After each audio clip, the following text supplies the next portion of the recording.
Doctor इहो मोहतरम अयाब लिगारी जे पंहिंजे खूबसूरत आवाज़ में आकाश टिकड़ाई जी शायरी जुंगारी असांजी अॼोकी तकरीब करार पब्लिकेशन जे तरफ़ां सिंधी अदबी संगत शाख टन्नो मोहम्मद खान जे सहकार सां डॉक्टर कादिर बख्श मंकी जे मरतब कयल किताब अहमद फ़कीर मस्तान जो कलाम उन जे हवाले सां ही मुहूर्ती तकरीब जेका अवां सभिनी दोस्तनि जे साथ ऐं सहकार सां जारी आहे। असांजी अॼोकी इन तकरीब जो आख़िरी मुक़रर ऐं किताब जो मरतब कंदड़ सिंधी ॿोली जो इंतहाई नामियारो अदीब दानिश्वर मौक़िक़ मोहतरम साईं डॉक्टर कादिर बख्श मंकी साहब इन तकरीब जी सदारत करे रहिया आहिनि। ऐं खेनि गुज़ारिश कंदुसि पाण अचनि ऐं पंहिंजा सदारती कलमात पेश कनि। मोहतरम डॉक्टर कादिर बख्श मंकी साहब। बिस्मिल्लाहिर्रहमानिर्रहीम। अग न सूही दग पग न पत्थर हेरवा सैं वाट सरग अल्लाह कज अबोज के इनके बाद थोड़ा सा अग न सूही दग पग न पत्थर हेरवा सैं वाट सरग अल्लाह कज अबोज के। आऊं खलीफ़े नबी बख्श कासिम जो ही बैत उन शख्स के पियो अर्पिया जंहिंजो उस्मान अली नालो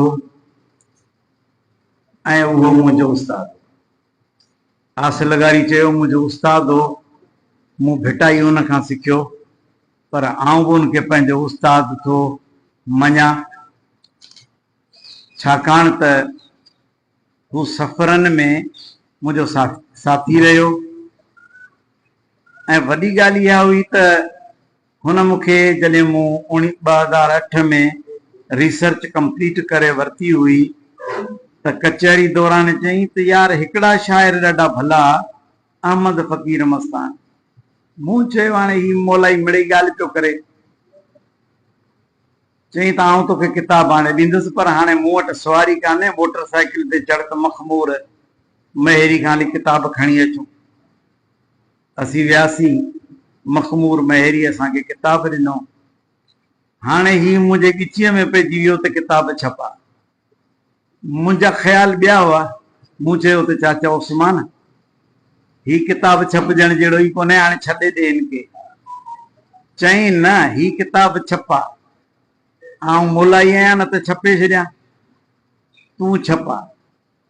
उन टाइम में मूं ही किताब छपायो अहमद फ़कीर मस्तान जो मज़ाहिया कलाम।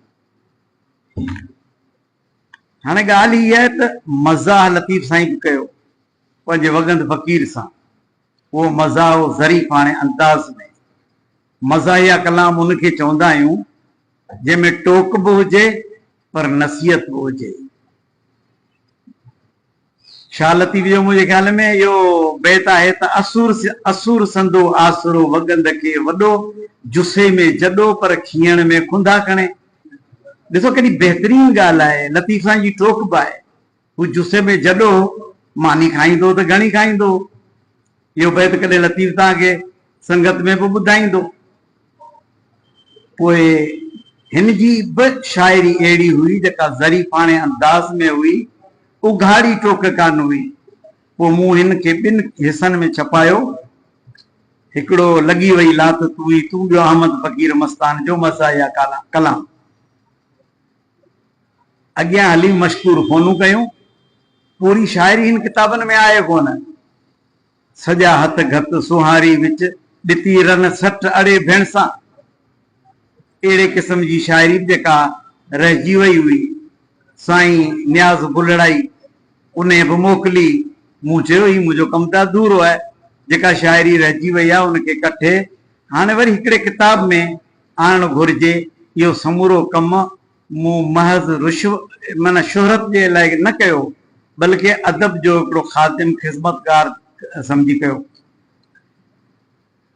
अॼु ॾींहं ताईं मुंहिंजा किताब 7 साईं रंगरेज़ जा मूं किताब कंपाइल कया आहिनि, उनजे पंहिंजो आत्मकथाउनि समेत। 4 किताब मुंहिंजा रोशनी वारे छपिया आहिनि, उहे उते विकामनि पिया। ब किताब ही ॿिया हुआ जेके आया आहिनि, अञा 4-5 प्रोसेस में आहिनि। जेके छपियल किताब आहिनि उन्हनि जो तइदाद लॻभॻि 12 आहे, साईं रंगरेज़ जी ॿियनि किताबनि खां सवाइ। माण्हू मरी वेंदो, ही पोरियो कोन मरंदो। ऐं पाण खे जीअरो रखण जे लाइ ही कमु करे रहियो आहियां, ॿी का बि ॻाल्हि कान्हे। जेको किताब थो लिखे न उहो सदियनि ताईं हलंदो, जीअरो रहंदो, इहो हिकिड़ो जज़्बो आहे। अहमद फ़कीर कॾहिं मस्तान कॾहिं फ़कीर, ऐं ही उहो माण्हू हो जंहिंजो ॾाढो मोहम्मद हाफ़िज़ हो, मोहम्मद हयात हो। अपर सिंध खां हिते लॾे आया। असांजे नागेशा देह खां परियां बाबड़की आहे, महमूद लिगारी जे ॻोठ में शुरू में अची रहिया। हयात खां पोइ हयात पंहिंजे जीअरे शायदि सोनो ख़ान 20 सालनि जो हो, जेके असांखे तहक़ीक़ में अंग अखर मिलिया। 20 सालनि में ओचितो हुनखे जज़्बो जाॻियो त क़ुर पढ़ा। सेरी ज़ौरनि में मदरसो, उते हाफ़िज़ हयात क़ुर पढ़ाईंदो। सोनो ख़ान उते पढ़ियो। उते हिकिड़ी छोकिरी पढ़ंदी हुई, गोपांग ज़ात जी हुई। उन सां हुनजी मकतब में लऊं लॻी वई ऐं पोइ हू थोरो शाइर थियो। माई जी शादी हेॾां सैदपुर टक्कर वारे पासे थी वई, पर उते उहा मुड़ुस सां कोन ठही, छो त हाफ़िज़ सोने जी लऊं लॻल हुई ऐं हेॾां हिन बि शादी कोन कई। नतीजो इहो थियो जो छोकिरी खे तलाक मिली, उन छोकिरी सां शादी वञी हाफ़िज़ सोने कई, जंहिंमां अहमद फ़कीर मस्तान ॼाओ। इहा हुई हिन जी मुख़्तसिर कहाणी। उन्ही खां पोइ वरी ही पाण में 4 भाइर हुआ। हिन जी शादी वरी हेॾा मातली वारे पासे लॻारियुनि मां थी। उते ई हिन इंतकाल कयो ऐं हिन वसियत कई, जेकॾहिं आउं मरी वञा त ही चिठी वठो, मुंहिंजे जनाज़े ते इहो शेर पढ़जो। शेर वॾो हो, उनजा इलाही बंद हुआ, पर इतफ़ाक़ सां असांखे हिकिड़ो ई शेर मिलियो। खाक आहियां खाक थींदुसि, छा ॿुधायां ज़ात बि, लोक में मूंखे समय अहमद लिगारी था चवनि। असांजो ही शाइर ज़ियादतर मज़हबी शाइर हो। मौलवी हाजी अहमद मल्ला जे शाइरी ते हिन मुकमिल तक़लीद कई आहे, उन जी भेटा बि मूं कई आहे। ऐं मुख़्तसिर तव्हांखे 1-2 शेर ॿुधाए पोइ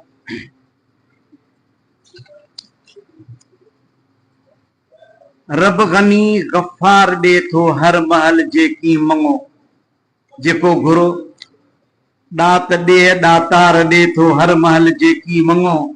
दौलतूं ऐं दान दफ़ वारनि ते नाहिनि यक दफ़े, बल्कि बारो बार ॾे थो जंहिं महल जेकी मंगो।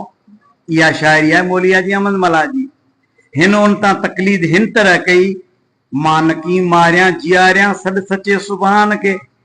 या पोइ चयो अथसि त मंझि मर्द मुश्किल मियां, मोहताज आऊं ऐं जे मिसाल, पाक परवर खे पुकारियां सॾ सचे सुभान खे। यानी ख़्याल जेके मौलवी हाजी अहमद मल्ला जा आहिनि, उन्हनि सां ही इक्तफ़ा करे पंहिंजे रंग में चवे थो। ओभर खां सिज रोज़ उभारे, ओलह आणियो भरियो वारे, बादल बरसायो बीहारे, उभ खां आगो रब उतारे, आब उतारे, आणे साण उतां आगम, वाह कारीगर तुंहिंजा कम। अवां हींअर ॿुधो हूंदो त खोसो टंडियल लाहिर वारो खलील नालो न आदम, हिकिड़ो जिते किथे नज़म चवंदो आहे, हू बहू हिन नज़म तां हुन तकलीफ़ कई आहे ऐं उते हुनखे घणी इज़त मिलंदी आहे जिते बि ॿुधाईंदो आहे। पर एक्चुअली इहा आहे, ओभर खां सिज रोज़ उभारे, ओलह आणियो भरियो वारे, बादल बरसायो बीहारे, उभ खां आगो आब उतारे, आणे साण उतां आगम, वाह कारीगर तुंहिंजा कम। आलम सारे में आबादी, हर हंध हेक उभारे हादी, मालिक पेट अंदर मंझ मादी, आगो जोड़े करे औलादी, जोड़े चंबा चीचू चम, वाह कारीगर तुंहिंजा कम। हाणे हिकिड़ी ॻाल्हि आउं तव्हांखे ॿुधाईंदो हलां, हिन जी तालीम जो किथे बि रिकॉर्ड कोन्हे त कंहिं मकतब में बाक़ाइदे पढ़ियो हुजे। सिर्फ़ इहा ॻाल्हि ॿुधण में अचे थी त सोने जी ज़ाल जेका गोपांग छोकिरी हुई, मकतब जी पढ़ियल हुई क़ुरान शरीफ़, ऐं सोनो पाण बि 20 सालनि खां पोइ मकतब में दाख़िल थियो, उन बि माना दीनी तालीम वरिती। हिन खे घर में ई पंहिंजी तालीम मिली, वध में वधि निमाज़ी हो। मुंहिंजे मामे ॻाल्हि कई, रफ़ीक उनखे सुञाणे थो, उन चयो थी जॾहिं ॿनी में वञी वटोड़ सां भितर भञींदो त उते धक बि पियो हणंदो ऐं तुक बि पियो मिलाईंदो। अहिड़ो जुनून हो हिन फ़क़ीर खे शाइरीअ जो। अच्छा, पोइ जॾहिं मूं हिन जी शाइरी ॾिठी त मुंहिंजो चाचो उस्मान सही थो चए, ही शाइरी कम वारी आहे। अॻियां हली मूं वरी हिन ते थोरो अॻियां नज़र फिराई त हिन हमल फ़क़ीर लगारी जी बि तकलीफ़ कई आहे, मारवी बि ॻाई अथसि ऐं गुजारतूं बि चयो अथसि। हिकिड़ो जेको हमल फ़क़ीर जी तकलीफ़ कंदे हिकिड़ो हिन ठाहियो आहे सिराइकी में, सींध पटिया सिंगार सजण कर सगियां सतल ते सटियां कढ कढ पटियां। हिकिड़ो जेका असांजो निदामाणी साहिब ही सिंगार शाइरी ॻाईंदो आहे, उन अंदाज़ ते बि आहे, पर अहिड़ी शाइरी घणे भाङे हमल जे रिसाले में मिली आहे। हमल जो रिसालो अहिड़ो हरवासी आहे जेको सिंधी अदबी बोर्ड 7 दफ़ा छपायो आहे। जॾहिं त ख़लीफ़ो रहिजी वियो, उनजे करे उन शोहरत बि कोन वरिती। सींध पटिया सिंगार सजण कर सगियां सथल ते सटियां कढ कढ पटियां तेल फुलेल सवेल सुबह कर घुमदा जानिब घटियां कढ कढ पटियां नाल जमाल कमाल हुस्न दे, नाल जमाल कमाल हुस्न दे जानिब दिलियां झटियां कढ कढ पटियां बारी बख्त तिनादा अहमद दे वेड़ गुता जे वटियां कढ कढ पटियां। तो मतलब तेड़े किस्म जी हिन जी घणी शाइरी आहे। ऐं उन्हीं खां सवाइ हिन फ़क़ीर जा ॿिया बि हिकिड़ा आहिनि, धक कुहण कारण कढी वेठा कहर जो कात कामोरा रुगी रिथ रोज़ रुशवत जी रखन ॾींहं रात कामोरा पराए माल ते पट सट झझा जूफी लॻाइनि झट अचे जेकी सो सभु चट कंदा हज़मात कामोरा सवन जी दिल छॾियूं साड़े नथा कम कन बिना भाड़े माना रुशवत कंदो फुरण कारण वेठा फाड़े वॾेरो वात कामोरा पटे वाला पधर बीठा घुरन नाणो त नर बीठा जडन वांगे मर्द बीठा घुरन खैरात कामोरा गुरु पारा घुरन चेला हाफिज़र पाण कोन घुरंदो ॿियो पटे वालो बचे छॾींदो वठोसि गुरु पारा घुरन चेला पवन जंहिं वक़्त ते वेला कढन तिन मां कुकड़ चेला मखण मेवात कामोरा किथां माखी किथां तूरी किथां माखी किथां मूरी कद्दू कंहिं मां कढन तूरी पटियो कन पेट जी पूरी सुठी सौगात कामोरा छॾे अहमद उज़र आरस विसारियो छो वेही वारस मथे प्यारे नबी पारस पढ़ सलवात कामोरा। हाणे हिकिड़ो इमोशन हो मुंहिंजे साम्हूं त असांजो तालुको आहे ज़िलो आहे मूंखे पहिरीं विच में इहो हो त आऊं हिन ज़िले जी तारीख़ सेड़ियां पर मूं ॾिठो त मुंहिंजे वस खां वॾी ॻाल्हि आहे ही हिकिड़ो इनिशियल कमु आहे अवाइली कमु आहे असांजा नौजवान आज़म ऐं ॿिया लिखनि पिया इंशा अल्लाह ताला पोयां ज़रूरु छोकिरा पैदा थींदा जेके ज़िले जी तारीख़ लिखंदा। असांजे नौजवाननि खे इहा ख़बर ॿुधाइणु चाहियां थो त मियां ईसा बि हिन ज़िले में दफ़न थियल अथव खोखर ॻोठ खां ओरियां डिॿ ते खाॿे हथ ते जेका तुरबत आहे उहा मियां ईसे जी आहे ऐं शाह लतीफ़ जो वॾो मुआसिर आहे। असां हमअसर ऐं मुआसिर इन खे चवंदा आहियूं वॾो मुआसिर माना अॻु में जेको थियल हुजे जेका ॿिया मुतासिर थियल हुजनि हमअसर माना साॻे दौर वारो ऐं नंढो मुआसिर माना उन खां बि पोइ वारो। त असांजो जेको इल्मी खज़ानो आहे उहो असां वटि टंडे मोहम्मद खान में रॉ मटेरियल जी सूरत में मौजूदु आहे। ख़ासि तौर ते हिस्ट्री आहे मीरनि जी तारीख़ ते आज़म कमु करे पियो ऐं ही हिकिड़ी अहिड़ी शइ आहे जेकॾहिं तव्हां हिकु दफ़ो हिन में एंट्री हासिल कंदव त तव्हांजी दिलि चवंदी त ॿीहर किताब लिखां ऐं पंहिंजे रमज़ सां हाणे पीर सन आहियूं, 7-8 साल उमिरि थी वई आहे, पंहिंजे हिसे जो कमु करियूं पिया, थकी बि पऊं था, नज़र बि घटि आहे, ॿ चश्मा बि आहिनि। बहरहाल अहमद फ़कीर मस्तान जे कलाम ते जीअं मूं 2022 में छपाए किताब 500 रखी छॾिया आहिनि, दोस्तनि खे गिफ्ट कई हुई, मशकूरी आहे ॿिया के ज़ाती दोस्त, पर ही मंज़र ते किताब कोन आयो, आउं बि रखियो वेठो हुउसि। हाणे हिन जी मोहरती तकरीब थियणु खपे, मीडिया ते अचणु खपे त ही असांजो शाइर उन दौर में हिन क़िस्म जो शाइर हो। ऐं हिन हिकिड़ी ॿी तारीख़ बि लिखी आहे। वॾा 2 तूफ़ान आया हिन लाड़पट में, वॾी तबाही आई, उन्हनि ॿिन्हिनि तूफ़ाननि ते हिन दिलि खोले लिखियो आहे त कहिड़ी सिचुएशन हुई लाड़पट जी। माण्हू मुर्गियूं पंहिंजो पखी पखण मरी रहिया हुआ ऐं माण्हू बेसहारा हुआ। उहो सॼो नक्शो हिन जे हिन 2 तूफ़ान नामनि में मौजूदु आहे ऐं जेको असांखे उन दौर जे हालतनि जी यादि ताज़ी कराए थो।